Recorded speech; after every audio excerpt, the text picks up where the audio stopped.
যশোর শহরের rail road সংলগ্ন Islamic foundation কর্তৃক পরিচালিত আধুনিক স্থাপনা জেলা মডেল মসজিদ। প্রতিদিন অসংখ্য মুসল্লি এখানে নামাজ আদায় করতে আসেন। কিন্তু সাম্প্রতিক সময়ে এখানে চুরির আতঙ্ক বিরাজ করছে। রবিবার দুপুরে নামাজের সময় ওয়াশরুমের কল খুলে নিয়ে যায় দুর্বৃত্তরা। টুপি পরে নামাজ পড়ার ভান করে চোরাই মাল নিয়ে মসজিদ থেকে বের হয়ে যায় চোর।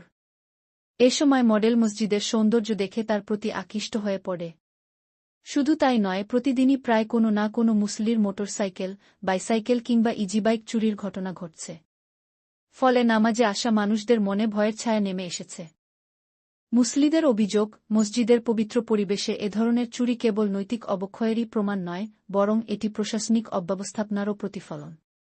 স্থানীয়রা দ্রুত নিরাপত্তা ব্যবস্থা জোরদারের দাবি জানিয়েছেন, যেন জেলা মডেল মসজিদ আবার শান্তি ও নিরাপত্তার ঠিকানা হয়ে ওঠে।